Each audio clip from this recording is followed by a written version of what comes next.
लोग चिंता ना करो, मैंने हमेशा तुम लोगों की रक्षा की है। ये कोई बीमारी नहीं है, बल्कि विधवा दोष के कारण हो रहा है। राम सिंह की बहू विधवा है, उसको विधवा दोष है। अगर उसका विधवा दोष ठीक नहीं किया गया तो पूरे गांव में तबाही मच जाएगी। अभी तो सिर्फ लोग बीमार पड़ रहे हैं, फिर धीरे धीरे मरने लगेंगे। भैरवनाथ राधा को नहाते हुए देख मूर्छित हो जाता है। वो उसके प्रति इस कदर आकर्षित हो जाता है कि उसे झाड़ियों से पीछे से छुपकर देखने लगा। ये सिलसिला फिर यही खत्म नहीं होता। राधा, 1 मिनट सुनो तो। मैं तुम्हें विधवा के लिबास और इन बंदिशों में जीता हुआ नहीं देख सकता। मैं तुमसे विवाह करना चाहता हूँ और तुम्हें दुनिया के हर सुख देना चाहता हूँ जिनकी तुम भी हकदार हो। हाय राम, ये क्या कह रहे हैं आप मोहन जी? ये सब मुझ जैसी विधवा के लिए पाप है। अगर किसी को पता चल गया तो सब मुझे ही कहेंगे कि जरूर मैंने आपको उकसाया है। आप तो आदमी हैं, आपको कोई पूछेगा तक नहीं। सारा इल्जाम मेरे ऊपर आएगा। हटिए मेरे रास्ते से और दोबारा मेरा रास्ता रोकने की कोशिश मत करिएगा। लेकिन राधा सुनो तो, मेरा इरादा तुम्हें कोई बदनाम करने का नहीं है। तभी उसी समय वहाँ राधा की सास आ जाती है और उन दोनों को बात करते हुए देख लेती है। अरे कर्मजली, तू यहाँ क्या कर रही है? तुझसे कितनी बार कहा है कि सूरज उगने से पहले नहाकर घर वापस आया कर, ताकि तेरी मनहूस शक्ल किसी को देखने ना पड़े। अब चल घर। जी माँ जी। इस गांव में विधवा होना जैसे कोई बहुत बड़ा पाप माना जाता था। राधा बहुत ही छोटी उम्र में विधवा हो चुकी थी। पति की मौत के बाद राधा का जीवन जैसे थम सा गया था।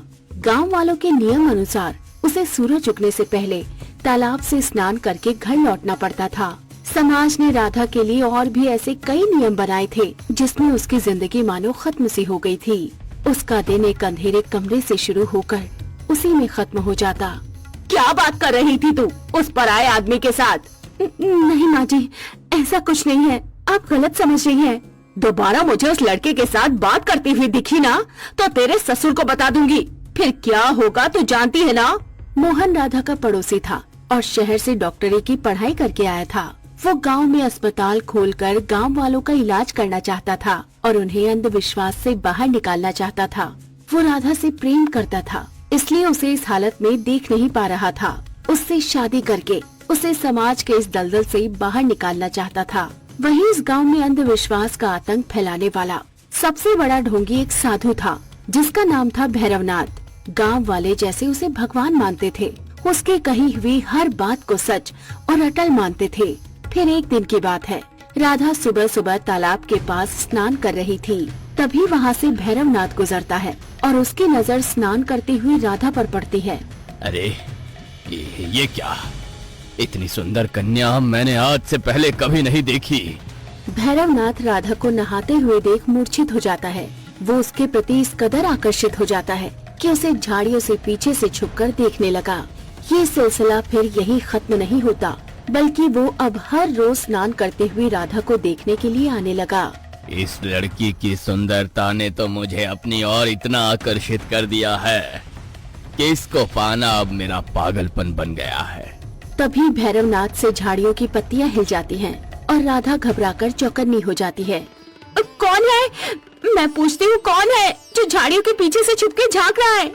राधा जल्दी से तालाब से बाहर निकलकर कपड़े से अपना अंग ढक लेती है, लेकिन तब तक भैरवनाथ वहाँ से भाग निकलने में कामयाब हो जाता है।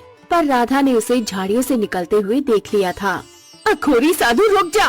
किसी लड़की को स्नान करते हुए देखते हुए तुम्हें शर्म नहीं आती? तुम तो साधु के वेश में ढोंगी हो। डरी सहमी सी राधा जल्दी जल्दी घर वापस आ जाती है। वो जब घर के बाहर पहुंचती है तो उसे वहाँ मोहन मिलता है। राधा, तुम इतनी घबराई हुई क्यों हो? कोई बात है क्या? मुझे तुम अपना समझकर बता सकती हो।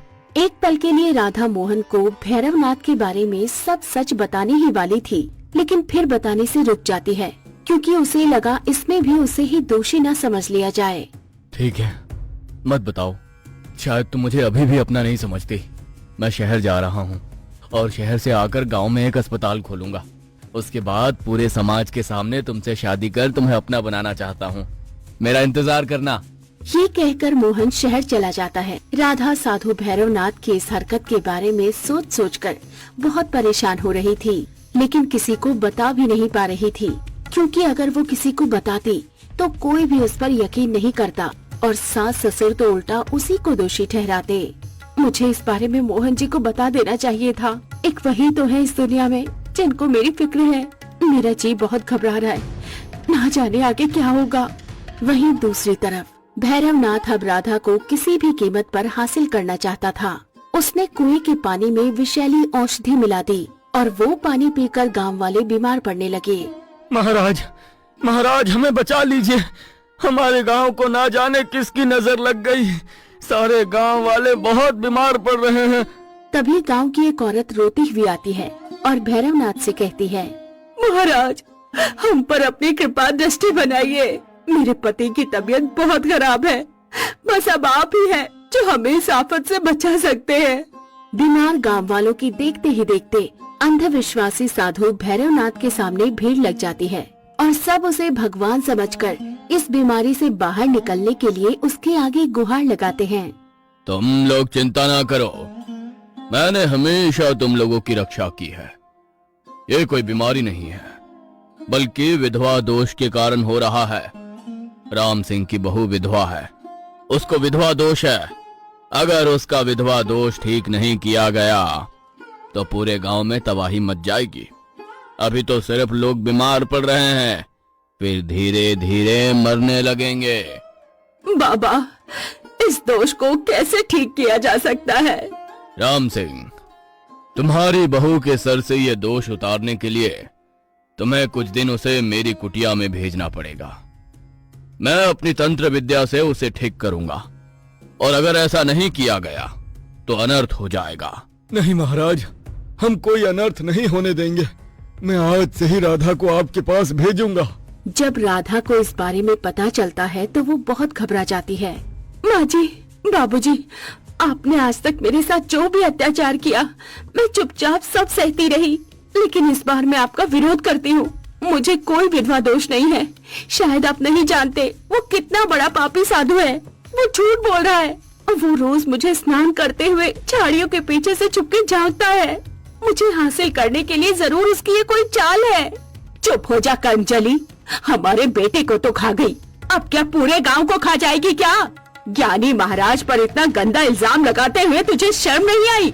गांव वालों को पता चला ना कि तू महाराज के बारे में गलत बातें फैला रही है तो तुझे पत्थर मार मार के मार डालेंगे। जैसा हम कहते हैं चुपचाप वैसा ही कर। राधा के सास ससुर और गांव वाले जबरदस्ती राधा को भैरवनाथ की कुटिया में छोड़ देते हैं। तभी भैरवनाथ एक गिलास में नशीली औषधि मिलाकर राधा को पिलाने लगता है, लेकिन राधा उसका विरोध करती हुई गिलास को गिरा देती है। मूर्ख लड़की, ये तूने क्या किया? जानती है इसमें क्या था? इसे पीकर तुम्हारा विधवा दोष खत्म हो जाता। चुप कर पाखंडी साधु, गांव वालों की तरह तो मुझे भी बेवकूफ मत समझ। मैं तेरी सब काली करतूतों को जान गई हूँ। पापी, हर रोज भ्रमण करने के बहाने मुझे झाड़ियों के पीछे से स्नान करते हुए देखता था ना।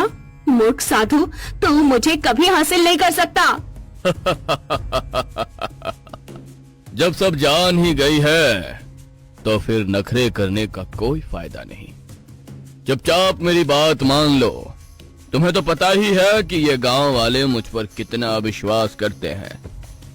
तुम इन्हें कुछ बताना भी चाहोगी ना तो कभी तुम्हारा यकीन नहीं करेंगे, उल्टा तुम्हें ही पत्थर और कोड़े मार के मार डालेंगे।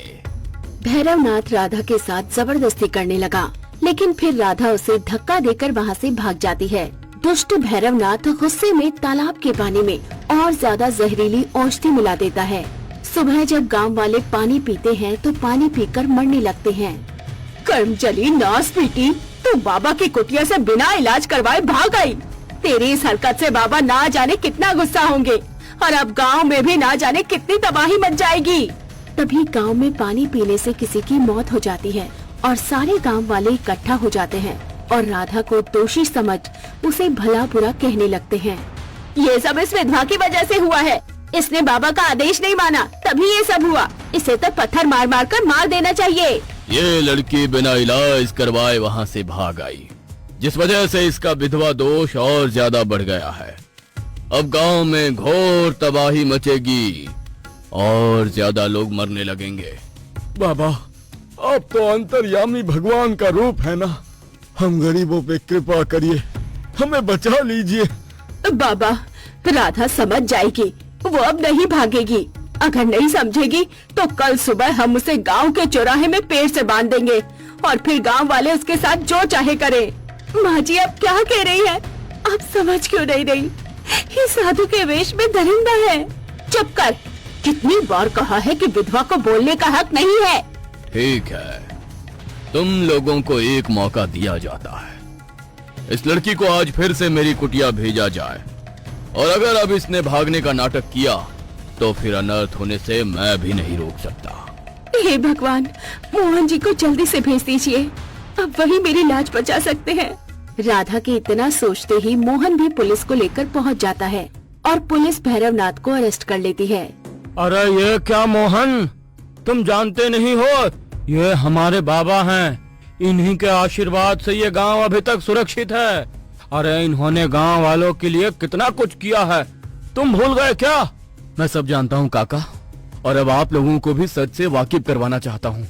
कितनी बार आप लोगों को कहा कि इस पाखंडी के जाल से बाहर निकलो, लेकिन आपने कभी मेरी बात नहीं मानी। ये अंधविश्वास का जाल फैलाता रहा और आप लोग उसमें फंसते रहे, और नौबत यहाँ तक पहुँच गई। राधा में कोई विधवा दोष नहीं है। बेटा, तुम्हें इस बात का ज्ञान नहीं है, इसलिए ऐसी बातें कर रहे हो। मुझे ज्ञान है ढोंगी। गांव में जो तुमने महामारी फैलाई है वो राधा की वजह से नहीं, बल्कि तुम्हारी वजह से फैली है। राधा को हासिल करने के लिए तुमने तालाब में विषैली औषधि मिलाई है। पानी को टेस्ट किया गया है और उसमें साबित हो गया है कि पानी में जहर मिलाया गया है। उस पानी को पीकर लोग मर रहे हैं। देखो मोहन बेटा, तुम्हें कोई गलत फहमी हुई है। ऐसी कोई बात नहीं है। इसने गांव वालों और राधा को तकलीफ पहुंचाई है। ऐसे अपराधी को जीने का कोई हक नहीं है। ले जाइए इंस्पेक्टर साहब इसे, और इसे कड़ी से कड़ी सजा मिलनी चाहिए। भैरवनाथ का सच सामने लाकर मोहन राधा को बचा लेता है और गांव वालों की आंखें खोलकर उन्हें अंधविश्वास से बाहर निकालता है। साथ ही मोहन गांव वालों के लिए सरकारी अस्पताल भी खोलता है। मोहन जी, आज मैं बिना डरे पूरे समाज के सामने आपसे कह रही हूँ, मैं आपसे प्रेम करती हूँ। क्या आप मुझसे विवाह करोगे? हाँ राधा, मैं भी तुमसे विवाह करना चाहता हूँ और तुम्हें हमेशा खुश रखना चाहता हूँ। इस तरह से मोहन राधा को पूरे समाज के सामने अपनाकर उससे विवाह कर लेता है और उसे एक सुखी जीवन देता है। सीख तो दोस्तों, इस कहानी से ये सीख मिलती है कि हमें कभी भी अंधविश्वास में नहीं फंसना चाहिए, बल्कि सच और समझ के साथ ही समाज में आगे बढ़ना चाहिए।